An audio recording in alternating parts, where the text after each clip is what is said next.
Hello and welcome to another video review. This is The Walking Dead Season 2 for lots of different systems, but what you're seeing here is the PC version.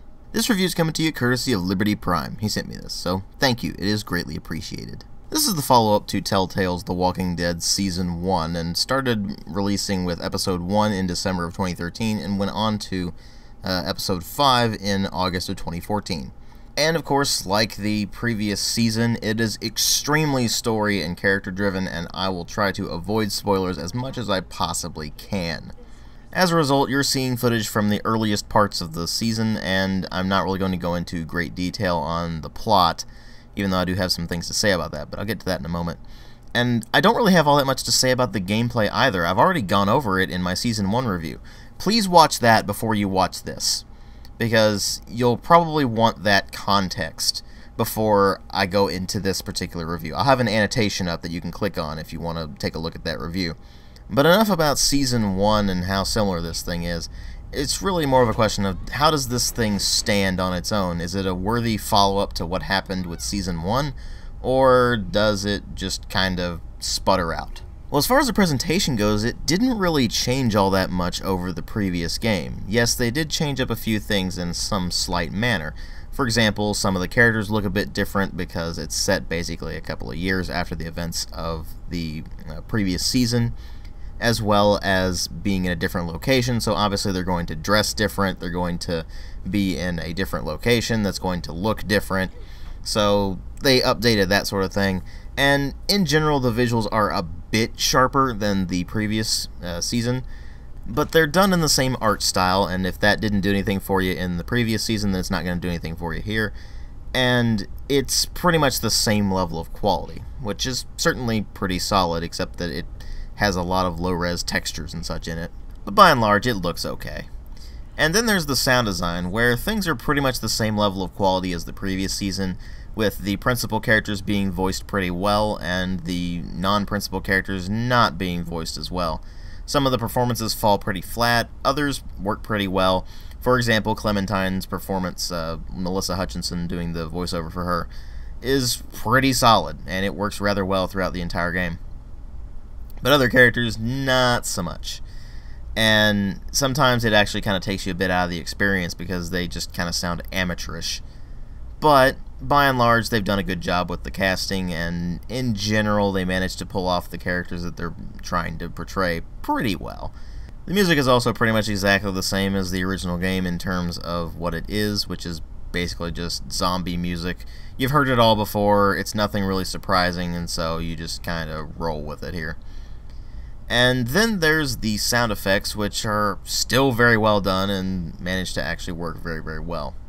So, by and large, the presentation is still of a pretty high level of quality for something of this nature. But then we come to the story and the gameplay, with the story being the major focus here. This time around, you're controlling Clementine, who is a character from the previous season, and I'm not really going to spoil much of the plot here. But suffice to say, it's a zombie apocalypse story where you are trying to survive in the zombie apocalypse as Clementine. And it starts off with you basically getting separated from who you were traveling with and having to just find your own path, find a new group, that sort of thing. And from there, it goes into the kind of thing you would expect from The Walking Dead at this point. Only this time around, instead of the rather coherent, well-written story that we had in the previous season that actually made sense and at times was even kind of compelling, even though it was extremely predictable, we now have not only an extremely predictable plot, but one that's not as coherent, it's not as well-written, and in fact at times it's downright patronizing. And none of this is really helped by the gameplay, which I'll get to in a moment. But as far as how it actually plays out when you're actually going through the plot, you'll find that they'll introduce characters just to kill them off minutes later for no discernible reason other than to be, "Isn't this shocking? Ooh, look at how edgy we are. Look at how willing we are to kill off characters. Ooh." It doesn't seem to really matter. If you introduce a character just to kill them off minutes later, it doesn't really matter. You don't have any sort of established connection with this character, so you don't really care when they die. And you can see it coming from a mile away anyway, so what's the point? And in fact, all of the characters that they introduced this time around are really not compelling at all. It's only the returning cast that you're actually going to really give a crap about, because you have the previous season of backstory, if you played that, to really go through and actually understand where these characters are coming from, why they're behaving the way they are, and so on and so forth. With the new characters, they basically summarize their backstory within a few minutes, and it doesn't stick, nor does it really have any effect on how this character actually behaves. And arguably the worst of this is with the introduction of the bad guy and his cronies. Now, I don't want to spoil too much for you there, but they try as hard as they can to make this guy come across as a bad guy. Just straight up bad guy. Instead of being a character that you can actually kinda sympathize with, like the villainous characters were in the previous season, where they had reasons for being the way they were.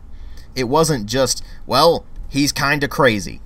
At that point, you're really just making an excuse, rather than actually delivering a compelling character. He's voiced pretty well, but that's mostly because he's voiced by Michael Madsen. And so, what ends up happening is you have every single ounce of this character being, hate me, ah! And you honestly don't even care, because you just see what's happening from a mile away and you just had to deal with it. And in fact, an entire episode just feels contrived, as opposed to in Season 1, where everything fit together pretty nicely and made sense, even if it was extremely predictable. This time around, it just seems like they throw you into situations just to be, ooh, look at this, we're in a dangerous situation, how are we going to escape from this? And then you escape from it, and it's incredibly underwhelming. So, what ends up happening here is that the plot isn't as coherent, it isn't as compelling. In fact, it's not at all compelling. By the end of it, I was actually just going through just to finish the game for the review.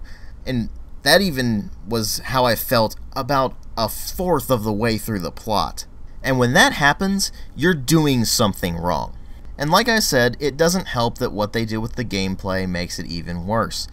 See, the gameplay does tie into the plot, because like in the original season, there are choices to be made that, as the game tells you, are recorded and have consequences, except that in this one they don't. It seems that no matter what you do, you will inevitably arrive at the exact same situation. No matter what you do. You can have a situation with 4 options, and all of them lead to the exact same thing, in the exact same manner. Just you changed a bit of dialogue that you specifically say. That's where it becomes patronizing. You see, I understand that there's not always a right solution to a problem. I understand that sometimes, no matter what you do, something terrible is going to happen. But the way they did it in Season 2 makes it feel like your choices are completely arbitrary and do not matter to the plot at all. In fact, the only choice that seemed to really do anything was at the very end of the game. Contrast that with Season 1, where your choices may have led to the same result, but it wasn't necessarily the exact same result every single time. For example, if you saved one person in Season 1, maybe later on they would still die, but it wouldn't happen immediately after like it would in this, where you try to save them, and it's like, oh, well, I've saved them. No, you haven't. They die anyway. Okay, why couldn't you hold that off until later where it would make more sense? Or something like that. And so what you're left with is a game where it's pretty much no-win scenario, which makes sense, it's a zombie apocalypse, but again, your choices feel arbitrary. So what's the point of having the interactivity of actually having choices? If you're going to have the same result every time, there is no point to the choices, and so why bother including them? And honestly, I feel like that is the biggest problem I have with this game. It's bad enough that the writing is considerably worse than the previous title, but in this particular case, when you emphasize that the player has choices and that those choices have consequences, and then just take those choices and consequences away from you, just say, no, this is how it's going to happen, no matter what you do, it becomes patronizing. And the gameplay really doesn't help in that regard, because now, not only do you have these choices that don't mean anything, but you have gameplay that's somehow even more linear than the previous season, which is amazing, and they put way more QuickTime events in this thing. Now you actually have to tap a direction quite often in order to dodge zombies and things like that.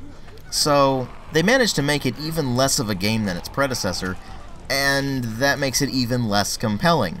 So what you're left with is a plot that is just kind of discordant. It doesn't flow very well. It has characters who you don't care about, who die off pretty quickly, and you still don't care. It has a bunch of very, very cheap shots at trying to get an emotional reaction out of you, and they just constantly pile this crap on like they think it's actually fantastic, and it's not. And that's really a shame, because let's face it, even though The Walking Dead Season 1 was a zombie game and it was extremely predictable, it was still really good for what it was. And even though I'm not a fan of that sort of thing, I was still able to get something out of it. This time around, all I got out of this thing was just boredom and irritation. I give it a 1.5 out of 5. Thanks for watching.